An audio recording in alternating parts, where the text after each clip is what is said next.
సాయి శివాని భక్తి పాటలు. సాయి శివాని భక్తి పాటలు. Please like, share, comment, subscribe to my channel. Om Shri మహాగణాధిపతయే నమః. ఓం శ్రీ గురుభ్యో నమః. ఓం శ్రీ మాత్రే నమః. దేవి భాగవతంలో ఈరోజు రుద్రాక్షలు అధిదేవతల గురించి తెలుసుకుందాం. నారద, ఈ రుద్రాక్షల్లో కూడా చాలా భేదాలున్నాయి. ధాత్రి ఫలమంతా అంటే ఉసిరికంతా ఉండేవి ఉత్తమోత్తమాలు, వీటిని భద్రాక్షలు అంటారు. రేగుపండంతా ఉండేవి మధ్యమాలు, శనగ గింజల్లాగా ఉండేవి అధమాలు. రుద్రాక్షల్లో బ్రాహ్మణ, క్షత్రియ, వైశ్య, శూద్ర జాతులున్నాయి.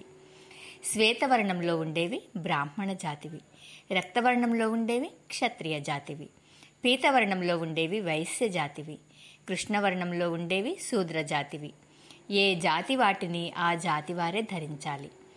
ఆకారంలో సమానంగా ఉండి కంటకాలతో దృఢంగా నిగనిగలాడేవి శుభప్రదాలు. పురుగులు కొరికినవి, పగిలినవి, ముళ్ళు లేనివి, కంటకాలు లేనివి, కుదపలు కట్టినవి, బాగా తెరుచుకున్నవి పనికిరావు.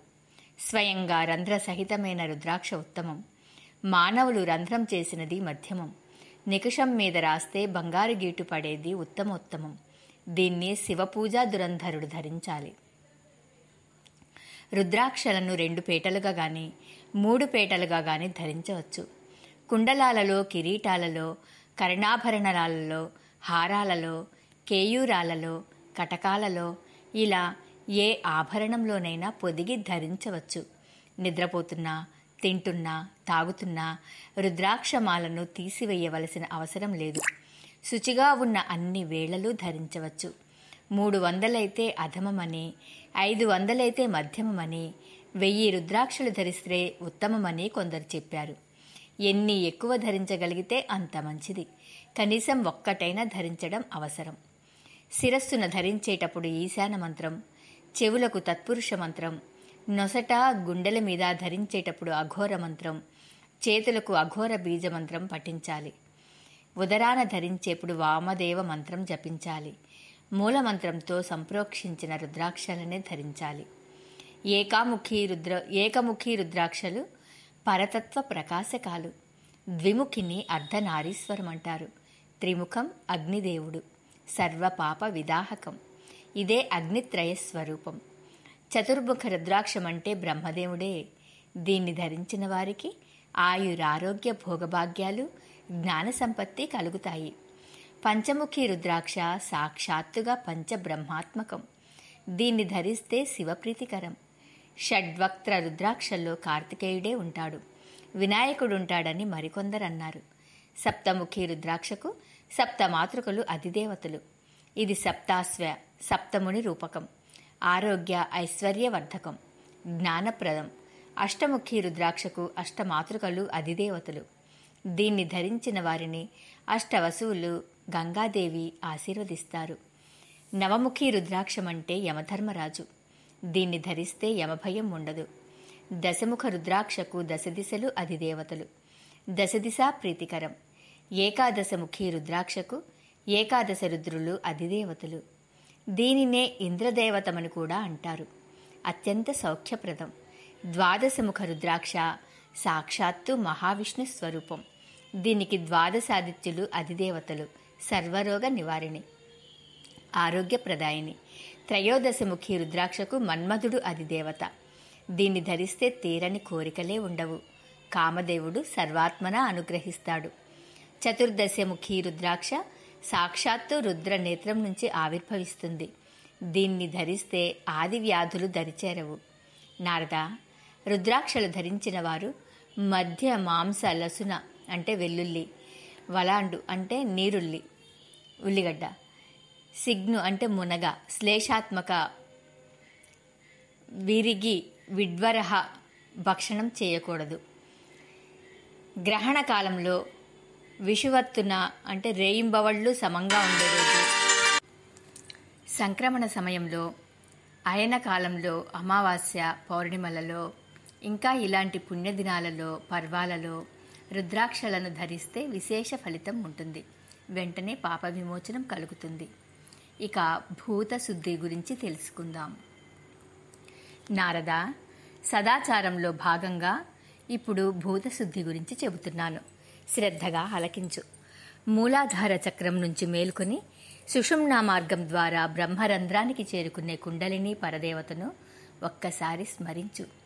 సాధకుడు హంస మంత్రంతో జీవుణ్ణి బ్రహ్మలో అనుసంధిస్తాడు.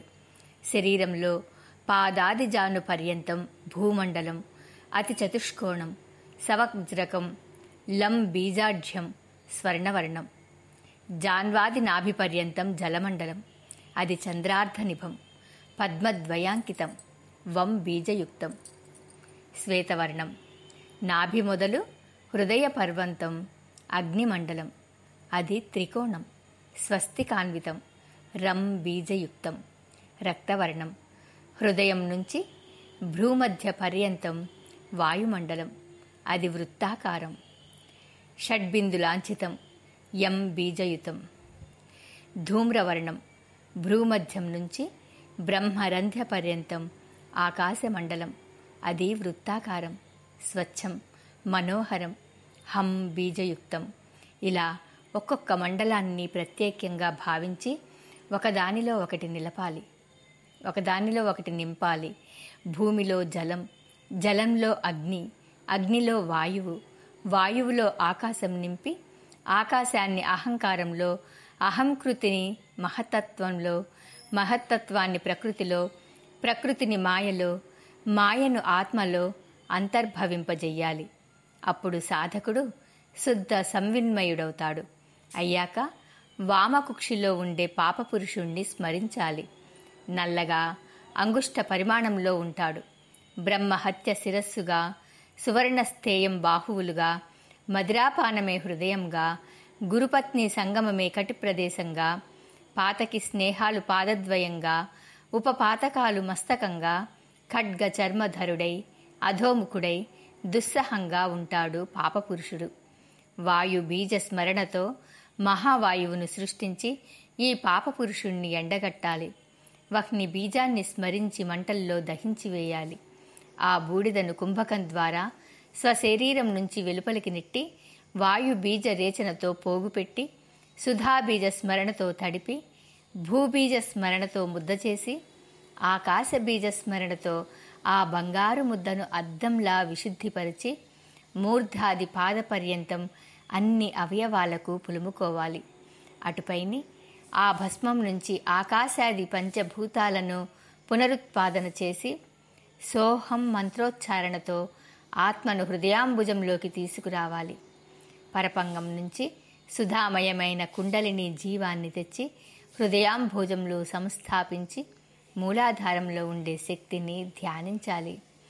ఎర్ర సముద్రంలో తెప్పలాగా ఉన్న అరుణ సరోజం మీద కూర్చుని హస్త పద్మాలలో శూలము, తుమ్మెదలే అల్లెత్రాడుగా గల చెరుకు విల్లు, అంకుశము, 5 బాణాలు, ఒక రక్త కపాలము ధరించినది, 3 కన్నులు కలది, బలిష్టమైన వక్షోజాలు కలది, ఉదయిస్తున్న సూర్య బింబపు రంగులో ప్రకాశించేది ఆ మహాదేవి, ఆ పరాంబిక, ఆ ప్రాణశక్తి మాకు సుఖప్రద అగుగాక. పరమాత్మ స్వరూపిణి ఆ ప్రాణశక్తిని ఇలా ధ్యానించి విభూతిని ధరించాలి. విభూతిని ధరిస్తేనే వైదిక సత్కర్మాచరణకు అర్హత, అధికారం సిద్ధిస్తుంది.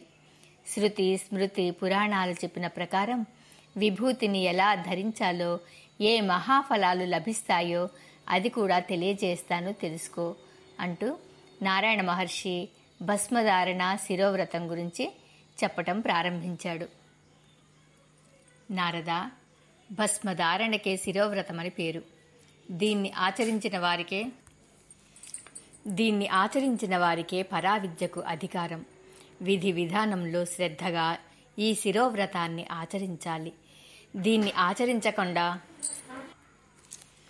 శ్రౌత స్మార్త సమాచారం ఎంత తెలుసుకున్నా అనుపకారకమే. శిరోవ్రతాచరణం వల్లనే బ్రహ్మాదులు దేవతలు కాగలిగారు. దీని మహాత్మ్యాన్ని త్రిమూర్తులు కూడా పూర్తిగా వర్ణించి చెప్పలేరు. అథర్వణ వేదంలో శిఖరాయమాణంగా చెప్పబడ్డ గొప్ప వ్రతమిది. ఇంతకన్నా గొప్ప వ్రతం మరొకటి లేదంటే లేదు. శాఖాభేదాలను బట్టి ఈ వ్రతానికి చాలా పేర్లున్నాయి. పేరులు దారులు వేరేనా, వస్తువు ఒక్కటే, శివాఖ్యం, సత్యచిద్ఘనం. కనుక దీన్ని అందరూ ఆచరించాలి. ఎన్ని శాస్త్రాలు ఎన్ని విద్యలు నేర్చినా శిరోవ్రత విహీనుడైనట్టయితే అతడు సర్వధర్మ విహీనుడి కిందే లెక్క. ఇది పాపకాంతార దాహకం, సర్వ విద్యా సాధకం. నిత్యము ఆచరించాలని అథర్వణ శృతి స్పష్టంగా చెబుతోంది. అగ్నిరిత్యాది మంత్రాలు 6తో శుద్ధి చేసిన భస్మాన్ని శరీరంలో సర్వాంగాలకు నిండా పులుముకోవాలి. సంగ్రహంగా శిరోవ్రతమంటే ఇదే. సంధ్యా సమయాల్లో విద్యారంభాల్లో తప్పకుండా చెయ్యాలి. 12 రోజుల నుంచి 12 ఏళ్ల వరకు ఎంతకాలమైనా ఈ వ్రతాన్ని సంకల్పించుకోవచ్చు. కనిష్ట గరిష్ట పరిమితులు మాత్రం అవి. శిరోవ్రత స్నాతుడికి విద్యలను గాని మంత్రాలను గాని ఉపదేశించని వాడు ఆ విద్యల్ని కోల్పోతాడు. గురు శబ్దానికి అనర్హుడవుతాడు. బ్రహ్మ విద్యా గురువంటే సాక్షాత్తు పరమేశ్వరుడు, మునీశ్వరుడు, పరమ దయామయుడై ఉండాలి గదా. వేల జన్మల్లో ధర్మాచరణం చేసిన వారికి గాని బ్రహ్మ విద్య పట్ల శ్రద్ధ కలగదు, కోరిక పుట్టదు. అందుచేత శిరోవ్రతం అనుష్ఠించి బ్రహ్మ విద్యను అభ్యర్థించిన వారిని ఏ గురువు తిరస్కరించకూడదు, ద్వేషించకూడదు. ద్వేషం ఎప్పుడూ అజ్ఞాన సంభవమే. అతడికి ఆత్మజ్ఞానం లేదని అర్థం. ఇది గురు శిష్యులిద్దరికీ వర్తించే మాట. శిరోవ్రత స్నాతులే బ్రహ్మ విద్యోపదేశానికి సాక్షాదధికారులు, మరింకెవ్వరూ కారు. ఈ వ్రతంతో అంతర్గతమైన పశుత్వాన్ని వదిలించుకోవాలి, పాశుపతుడు కావాలి. అటువంటి వారికే బ్రహ్మ విద్యను ఉపదేశించాలని వేదానుశాసనం. సతారమైన త్రయంబక మంత్రాన్ని జపిస్తూ త్రిపుండ్రాలుగా భస్మధారణ చేస్తే సరిపోతుందని జాబాలుల మతం. గృహస్థులు ఇలా చేస్తే చాలునని ఓంకారయుక్తంగా హంస మంత్రాన్ని ముమ్మారు ఉచ్చరిస్తూ త్రిపుండ్రాలను నిత్యము ధరించడం భిక్షుకులకు కర్తవ్యమని జాబాలికి శృతి చెబుతోంది. సప్రణవము సశివము అయిన త్రయంబక మంత్రంతోనే గృహస్థులే కాదు వానప్రస్థులు త్రిపుండ్రాలుగా భస్మధారణ చేయాలి. మేధావీత్యాది మంత్రంతో కూడా బ్రహ్మచారి తడిపిన భస్మాన్ని త్రిపుండ్రాలుగా ధరించవచ్చు. ఏమైనా బ్రాహ్మణుడికి నొసట నిత్యము భస్మావగుంఠనం ఉండాలి. అప్పుడే బ్రాహ్మణుడు అనిపించుకుంటాడు. సన్యాసాశ్రమం స్వీకరించిన వారు సతారమైన త్రయంబక మంత్రంతో గాని పంచాక్షరితో గాని ప్రణవంతో గాని నొసట, హృదయం మీద, బాహువులపైన విభూతిని త్రిపుండ్రాలుగా ధరించాలి. బ్రహ్మచారులు మేధావీత్యాది మంత్రంతో గాని త్రియాయుష మంత్రంతో గాని ధరించాలి. గౌణ భస్మమైనా ధరించవచ్చు. శూద్రులు శివాయ నమః అనే మంత్రంతో త్రిపుండ్రాలను ధరించాలి. మిగిలిన వారికి ఏ మంత్రము అవసరం లేదు. భక్తితో భస్మోద్ధూళనం చేసుకుంటే చాలు. విభూతి ధారణ చేస్తే సమస్త విభూతులు అంటే ఐశ్వర్యాలు కలుగుతాయి. ఇది సర్వధర్మాలలోకి వరేణ్యం కనుక నిత్యము ఆచరించాలి. అగ్నిహోత్రం నుంచి గాని విరజామంత్ర హోమాగ్ని నుంచి గాని ఆవిర్భవించిన భస్మాన్ని ఒక శుభ్రమైన పాత్రలోకి తీసుకోవాలి. కాళ్ళు చేతులు కడుక్కుని 2 సార్లు ఆచమించి సమాహిత చిత్తంతో పంచబ్రహ్మ మంత్రాలను చదువుతూ భస్మాన్ని మెల్లమెల్లగా కలపాలి. ఈ మంత్రాలతోనే భస్మాన్ని పాత్రలోకి తీయాలని కొందరు. ముమ్మారు ప్రాణాయామం చేసి అగ్నిరిత్యాది మంత్రాలు 7తో 3 సార్లు అభిమంత్రించాలి. ఓం ఆపో జ్యోతిరిత్యాది మంత్రాలను పఠిస్తూ ఆ తెల్లని విభూతిని శరీరం మీద శీర్షాది పాద పర్యంతం చల్లుకోవాలి. ఇలా చేసినవాడు విపాపుడు విరజుడు అవుతాడనడంలో ఏ సందేహము లేదు. అటుపైని జలాధిపుడైన జగన్నాథుణ్ణి శ్రీ మహావిష్ణువును ధ్యానించి విభూతిలో నీటి చుక్కలు వేసి అగ్నిరిత్యాది మంత్రాలను మళ్లీ పఠిస్తూ తడపాలి. అప్పుడు పార్వతీ పరమేశ్వరులను ధ్యానిస్తూ బ్రహ్మచర్యాది ఆశ్రమాలకు నిర్దిష్టమైన ఆయా మంత్రాలను పఠిస్తూ ముందు శిరస్సును ధరించి నొసట, హృదయాన, బాహువులపైన త్రిపుండ్ర రేఖలుగా ధరించాలి. మధ్య మానామిక అంగుష్ఠాలతో అనులోమ విలోమ మార్గాల్లో త్రిసంధ్యల్లోనూ నిత్యము భస్మ త్రిపుండ్ర ధారణ చెయ్యాలి.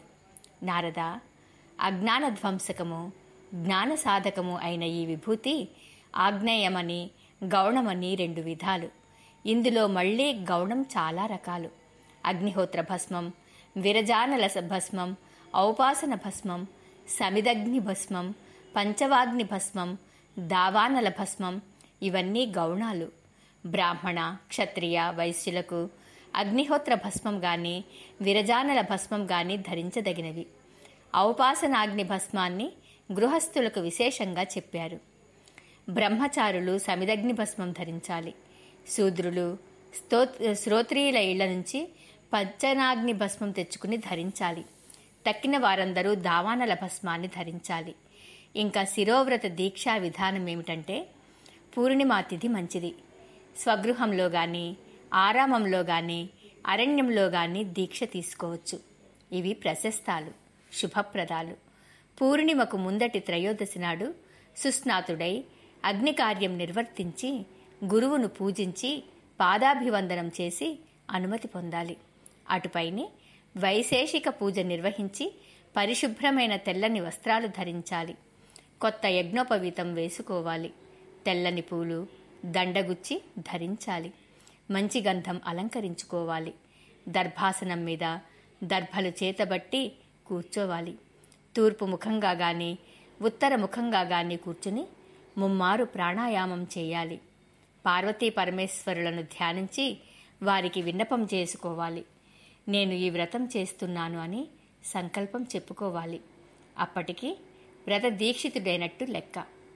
ఈ శిరోవ్రతం జన్మాంతం వరకు గాని, 12 ఏళ్ల పాటు గాని, 6 ఏళ్ల పాటు గాని, 3 ఏళ్ల పాటు గాని, ఏణ్ణర్థం గాని, ఏడాది గాని, 6 నెలలు కాని, 3 నెలలు కాని, నెలనాళ్లే కాని, 12 రోజులే కాని, 6 రోజులే గాని, 3 నాళ్లే గాని, అధమపక్షం 1 రోజు గాని చేయవచ్చు. ఓపికను బట్టి, వీలుని బట్టి సంకల్పావధిని నియమించుకోవచ్చు.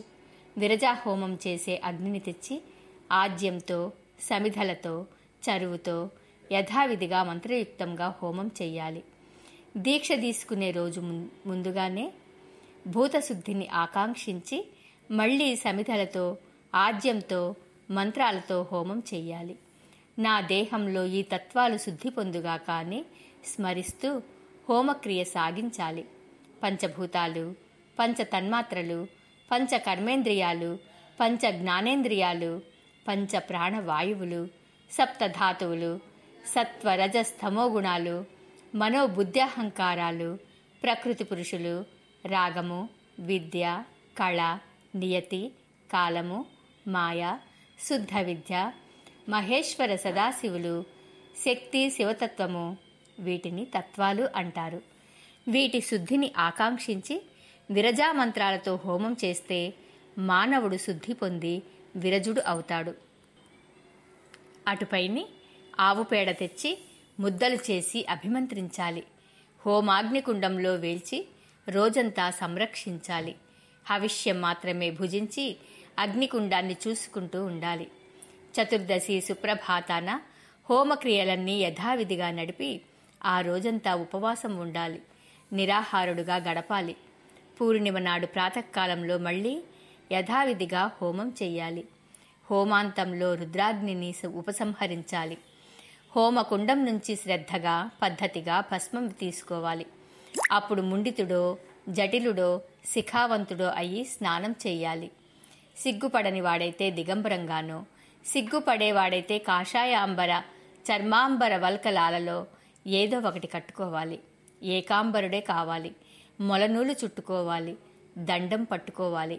కాళ్ళు కడుక్కుని 2 సార్లు ఆచమించి ఆత్మను, శరీరాన్ని సంకలీకరించి విరజానల సంభవమైన ఆ భస్మాన్ని, అగ్ని రిత్యాధికమైన అధర్వణ మంత్రాలను 6 చదువుతూ మూర్ధాతి చరణాంతంగా అన్ని అవయవాలకు పులుముకోవాలి. అదే క్రమంలో భస్మంతో సముద్ధోళనం చేసుకోవాలి. ప్రణవాన్నో, శివనామాన్నో జపిస్తూ ఈ పని చెయ్యాలి. ఆ తర్వాత త్రియాయుష మంత్రంతో త్రిపుండ్రాలు ధరించాలి. శివభావాన్ని పొంది శివభావాన్ని ఆచరించాలి. అనునిత్యము ముప్పొద్దులా ఇలా చేస్తే అది పాశుపత వ్రతం అవుతుంది. ఇది పశుత్వాన్ని తొలగించడంతో పాటు భుక్తి ముక్తి ప్రదమవుతుంది. ఇలా పాశుపత వ్రతం చేసి పశుత్వాన్ని తొలగించుకున్న మహానుభావుడు సాక్షాత్తు మహదేవుడు లింగమూర్తి సదాశివుడుగా పూజనీయుడు అవుతాడు. నారద, భస్మస్నానం వల్ల కలిగే మహాపుణ్యం సర్వసౌఖ్యకరం. ఆయురారోగ్య భోగ భాగ్య బల పుష్టివర్ధనం, రక్షణ కోసం, మంగళార్థం, సర్వ సంపత్ సమృద్ధి కోసం, మృత్యు భయ మహామారి భయ నివారణ కోసం మనుష్యులు ఈ భస్మస్నానం చెయ్యాలి. ఇక భస్మ భేదాల గురించి తెలుసుకుందాం. విరించుపుత్ర, శాంతిక, పౌష్టిక, కామద భేదాలతో ఈ భస్మం 3 విధాలు. ఇది నీకు కుతూహలం కలిగించే విషయం కనుక వివరంగా చెబుతాను, ఆలకించు. గోమయం అంటే పరమపావనం కదా, మహాపాపక్షయకరము, మహాకీర్తికరము కదా. ఆ గోమయాన్ని ఆవుతోక కింది భాగం నుంచి యువతలకి వచ్చి రాకుండానే చేతితోనే స్వీకరించి యథావిధిగా బ్రాహ్మ మంత్రాలతో అంటే వేద మంత్రాలతో హోమం చెయ్యగా సిద్ధించిన భస్మాన్ని శాంతికం అంటారు. గోమయాన్ని సావధాన చిత్తుడై గ్రహించాలి. కింద పడకుండా మధ్యలోనే పట్టుకుని షడక్షరీ మంత్రంతో హోమం చేస్తే సిద్ధించే విభూతిని పౌష్టికమంటారు. దాన్నే ప్రాసాద జపంతో అంటే బీజాక్షరాలతో హోమం చేస్తే వచ్చే భస్మాన్ని కామదమంటారు. భస్మవ్రతపరుడు తెల్లవారుజామునే లేచి శుచి అయి గోశాలకు వెళ్ళి ఆవులకు నమస్కరించాలి. బ్రాహ్మణుడైతే తెల్ల ఆవుది, క్షత్రియుడైతే ఎర్ర ఆవుది, వైశ్యుడు పసుపు రంగులో ఉన్న ఆవుది, శూద్రుడైతే కర్రీ ఆవుది పేడను తెచ్చుకోవాలి. పూర్ణిమ నాడు గాని, అమావాస్య నాడు గాని, అష్టమి నాడు గాని చిత్తశుద్ధితో ఈ పని చెయ్యాలి. తెచ్చాక ఆయా నిర్దిష్ట మంత్రాలు చదువుతూ చిట్టుగాని పొట్టుగాని కలుపుతూ ముద్దలు చేసి శుచి ప్రదేశంలో ఎండబెట్టాలి. అరణిని మధించి చేసిన అగ్ని గాని, శ్రోత్రియుల ఇంటి నుంచి తెచ్చిన అగ్ని గాని మంత్రపూర్వకంగా హోమకుండంలో వేసి ఈ పిడకలను పూర్వోక్త విధి విధానంగా హోమం చెయ్యాలి. అటుపైని కొత్త పాత్రను తెచ్చి ప్రాసాద మంత్రపూర్వకంగా అందులోకి నింపాలి. చందన, కాశ్మీరాది సుగంధ ద్రవ్యాలను కలపాలి. ఆ పాత్రను భద్రపరుచుకోవాలి. నిత్యము ముందుగా జలస్నానం చేసి తర్వాత భస్మస్నానం చెయ్యాలి. హస్తపాద ప్రక్షాళనం చేసుకుని ఈశాన్య మంత్రంతో శిరస్సున చిలకరించుకోవాలి. తత్పురుష మంత్రంతో ముఖాన, అఘోర మంత్రంతో హృదయ భాగాన, వామ మంత్రంతో నాభిదేశాన, సద్యో మంత్రంతో సర్వాంగాలకు విభూతి పెట్టుకోవాలి. దీన్ని భస్మస్నానం అంటారు. తరువాత పూర్వ వస్త్రాన్ని విడిచి శుద్ధ వస్త్రాన్ని ధరించాలి. హస్తపాదాలను మళ్లీ కడుక్కుని ఆచమనం చేయాలి. ఈ భస్మస్నానం కూడా చేయలేని వారు త్రిపుండ్ర ధారణ చేస్తే చాలు. మధ్యాహ్నానికి ముందైతే విభూతిని తడిపి ధరించాలి. అటుపైని ఎవరైనా గాని పొడిదే అలదుకోవాలి. తర్జన్య, వామిక మధ్యాంగుళాలతో బొటనవేలు, చిటికెనవేలు కాక మిగిలిన 3 వేళ్లతో త్రిపుండ్రంగా విభూతిని పెట్టుకోవాలి. శిరస్సు, లలాటం, చెవులు, కంఠం, హృదయం, బాహువులు ఇవి భస్మాన్యాసానికి తావులని చెబుతారు. ప్రాసాద మంత్రం జపిస్తూ 5 వేళ్లతోనూ శిరస్సును చల్లుకోవాలి. శిరోమంత్రం పఠిస్తూ 3 వేళ్లతో పాలభాగాన దిద్దుకోవాలి.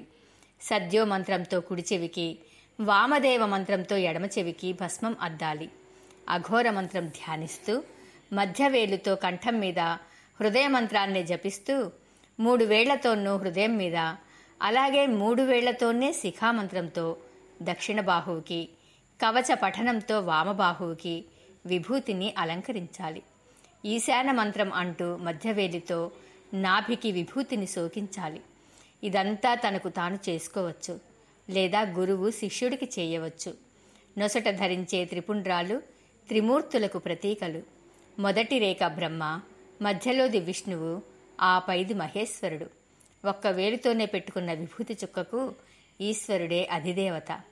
నారద, శిరోమధ్యంలో బ్రహ్మదేవుడు, లలాటంలో శివుడు, చెవులకు అశ్విని దేవతలు, కంఠస్థానంలో గణేశుడు, విభూతికి అధిష్టాన దేవతలు. క్షత్రియ, వైశ్య, శూద్రులకు భస్మధారణమే తప్ప భస్మోద్దోళనం పనికిరాదు. తక్కిన జాతుల వారు అందరూ అమంత్రకంగా విభూతి పెట్టుకోవచ్చు. బ్రహ్మనందన, అతి గోప్యమైనప్పటికీ సర్వకామ ఫలప్రదం కనుక భస్మోద్ధూళన ఫలం ఏమిటో నీకు ఉపదేశిస్తున్నాను, శ్రద్ధగా గ్రహించు అంటూ భస్మోద్ధూళనం గురించి చెప్పటం ప్రారంభించాడు నారాయణ మహర్షి. కపిల గోవు పేడను నేల మీద పడకముందే పట్టుకోవాలి. ఒకవేళ నేల మీద పడిపోతే కడికి పై పేడను కింద పేడను వదిలేసి మధ్యలోది స్వీకరించాలి. అది దుర్గంధంతో ఉన్నా, పుర్రుగా ఉన్నా, మరీ గట్టిగా ఉన్నా పనికిరాదు. పట్టిన పేడను ఇంటికి తెచ్చి చిట్టో పొట్టో కలిపి ముద్దలు చేసి ఎండబెట్టాలి. ఇదంతా ఆయా మంత్రాలతోనే చెయ్యాలి. హోమం చేసేటప్పుడు, భస్మం తీసేటప్పుడు నియత మంత్రాలు పఠించాలి. నియమాలు శ్రద్ధగా పాటించాలి. కడిగి శుద్ధి చేసి తడి ఆర్చిన గట్టి పాత్రలోకి కచికలు తీసి పరిశుభ్ర వస్త్రం కప్పాలి. సమంత్రకంగా పరిమళ ద్రవ్యాలు కలపాలి. మంత్రయుక్తంగా పరిశుభ్ర స్థలంలో భద్రపరుచుకోవాలి. వెండి, బంగారు, కర్ర, మట్టి పాత్రలు ఏవైనా పనికి వస్తాయి. అందంగా, శుభ్రంగా, దృఢంగా ఉంటే చాలు. ధనవంతులైతే బంగారు పాత్రలోనే ఉంచుకోవచ్చు. ప్రయాణాలకు వెళ్లేటప్పుడు విభూతిని స్వయంగా తీసుకువెళ్ళాలి. అనుచరులతోనైనా తెప్పించుకోవచ్చు. కానీ అశుచి చేతికి భస్మపాత్రను ఇవ్వకూడదు. అశుచి స్థలంలో ఉంచకూడదు. శరీరంలో నీచాంగాలకు తాకించకూడదు. పాత్రను విసరడం, ఎగరవేయడం, దాటడం ఇలాంటివి చేయకూడదు. భక్తి శ్రద్ధలతో సమంత్రకంగా విభూతిని తయారు చేసుకోవాలి, రక్షించుకోవాలి, ధరించుకోవాలి.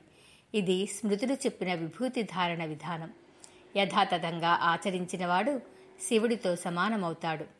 శైవులు శివాలయాలలో సిద్ధం చేసుకున్న విభూతిని వైదికులు అడిగి తెచ్చుకోవచ్చు. భస్మాన్నే కాదు, ఇచ్చిన వారిని గౌరవించి పూజించాలి. తాంత్రికులు తంత్ర మార్గంలో విభూతిని తయారు చేసుకుంటారు. ఒకవేళ ఎప్పుడైనా ఎక్కడైనా వాళ్ళు దాన్ని ఇవ్వజూపితే వైదికులు స్వీకరించకూడదు. కానీ శూద్ర, కాపాలిక, పాషాండాదులు ఇస్తే తీసుకోవచ్చు, ధరించవచ్చు. విభూతిని ఏనాడు ఎవ్వరూ ఎట్టి పరిస్థితుల్లోనూ తిరస్కరించకూడదు, కించపరచకూడదు. అసలు అటువంటి ఊహలే రాకూడదు. కించపరిచినా, విభూతి ధారణను విడిచిపుచ్చినా పతితుడవుతాడు. త్రిపుండ్ర ధారణము, దేహావగుంఠనము భక్తి శ్రద్ధలతో మంత్రపూర్వకంగా రోజూ ముప్పొద్దులా చేసుకోవాలి. లేకపోతే మోక్షం లేదు. కోటి జన్మలెత్తినా భవబంధ విమోచనం కలగదు. విభూతి ధరించని వాడి జన్మ నిష్ఫలం. మరుసటి జన్మలో పందిగా పుడతాడు. త్రిపుండ్రాలంకరణ లేని మానవ శరీరం శ్మశాన సదృశం. పుణ్యాత్ములు వాటిని చూడనే కూడదు. విభూతి లేని పాలము, శివాలయం లేని గ్రామము, ఈశ్వరార్చన లేని జన్మము, శివాశ్రయం కాని చదువు పరమ నింద్యాలు. విభూతిని నిందిస్తున్నావంటే శివుణ్ణి నిందిస్తున్నట్టే, ధరిస్తున్నాడంటే శివుణ్ణి ధరిస్తున్నట్టే. వస్తు సామాగ్రి ఎంత పుష్కలంగా ఉన్నా, సాధన సంపత్తి ఎంత అధికంగా ఉన్నా విభూతి లేని శివార్చన శోభించదుగాక శోభించదు. ఉద్ధూళన, త్రిపుండ్ర ధారణలు శ్రద్ధగా ఆచరించని వారికి పూర్వజన్మ సంచిత పుణ్యాలకి నశిస్తాయి. స్మార్తులు వేదోచిత ఆచారాలను పాటిస్తూ వేద మంత్రాలతోనే త్రిపుండ్ర ధారణ చేయాలి. లేనినాడు అనర్థదాయకమవుతుంది. విభూతి పెట్టుకోనివాడు ఏ మంచి పని చేసినా అది చెయ్యనట్టే. ఏ పవిత్ర విషయం విన్నా అది విననట్టే. ఏ గొప్ప విద్య నేర్చినా అది నేర్వనట్టే. అతడి వేదాలు, యజ్ఞాలు, దానాలు, తపస్సులు, వ్రతాలు, పూజలు, ఉపవాసాలు అన్నీ వృధా వృధా. భస్మధారణ చెయ్యకుండా ముక్తి కావాలని కోరుకోవడం, విషం త్రాగినా బ్రతకాలనుకోవడం. అసలు సృష్టికర్త నొసలును సృష్టించడమే త్రిపుండ్ర ధారణ కోసం. అందుకే అడ్డంగా, విశాలంగా సృష్టించాడు. లేకపోతే గుండ్రంగానే సృష్టించి ఉండేవాడు. అదీగాక సహజ సిద్ధంగానే నొసట అడ్డగీతలు ఉంటాయి. ఆ వంకన నిత్యము జ్ఞాపకం చేస్తున్నాడు. అయినా విభూతి పెట్టుకోకపోతే పరమ మూర్ఖులుగాక మరేమిటి? నొసట తిరియ గ్రేఖలుగా విభూతి పెట్టుకొని విప్రుడు చేసే ధ్యానం ధ్యానమే కాదు, జ్ఞానం జ్ఞానమే కాదు, మోక్షం మోక్షమే కాదు, తపస్సు తపస్సే కాదు. వేదాధ్యయనానికి శూద్రుడు అధికారి కానట్టే త్రిపుండ్ర ధారణ లేని విప్రుడు శివార్చనకు పనికిరాడు. తూర్పు దిక్కుకు అభిముఖంగా నిలిచి కాళ్ళు చేతులు కడుక్కుని ఆచమించి ప్రాణాయామం చేసి సంకల్పం చెప్పుకుని భస్మ స్నానం చెయ్యాలి. అగ్నిహోత్రం నుంచి పరిశుభ్రమైన విభూతిని తీసుకుని ఈశాన మంత్రంతో నెత్తిమీద జల్లుకోవాలి. పురుష మంత్రంతో నొసట దిద్దుకోవాలి. అఘోర మంత్రంతో హృదయం మీద, వామ మంత్రంతో గుహ్య ప్రదేశాలలోనూ, సద్యోజాత మంత్రంతో కాళ్ల మీద, ప్రణవోచ్చారణతో సర్వాంగాలకు అలంకరించుకోవాలి. అటుపైని ఉద్ధోళనం చేసుకోవాలి. దీన్ని ఆగ్నేయక భస్మ స్నానం అంటారు. ఏ వైదిక కర్మను ఆచరించాలన్నా ప్రారంభంలో ఇది చెయ్యాలి. తర్వాత మళ్లీ కాళ్ళు చేతులు కడుక్కుని యథావిధిగా ఆచమించి లలాట, హృదయం, కంఠం ప్రదేశాలలో పంచబ్రహ్మ మంత్రాలతో త్రిపుండ్రాలు ధరించాలి. అప్పటికి కర్మానుష్ఠానికి కావలసిన పవిత్రత సిద్ధిస్తుంది. సత్కర్మలు ఫలిస్తాయి, లేకపోతే ఫలించవు. సత్య, శౌచ, జప, హోమ, తీర్థ, దేవ పూజాదులన్నీ వ్యర్థమే అవుతాయి. రుద్రాక్షలు, త్రిపుండ్రాలు ధరించిన విప్రుడు దురిత, రోగ, దుర్భిక్ష, తస్కర భయాదుల్ని తొలగించగలుగుతాడు. అపునర్భవంగా బ్రహ్మత్వం పొందుతాడు. పంక్తి పావనుడవుతాడు. దేవ విప్ర పూజ్యుడవుతాడు. శ్రాద్ధ, యజ్ఞ, జప, హోమ, వైశ్వదేవ, సురార్చనల్లో విభూతిని ధరించినవాడు పూతాత్ముడు, మృత్యుంజయుడు. ఇక భస్మధారణ మహిమను గురించి రేపటి రోజున తెలుసుకుందాం. ఓం శ్రీమాత్రే నమః.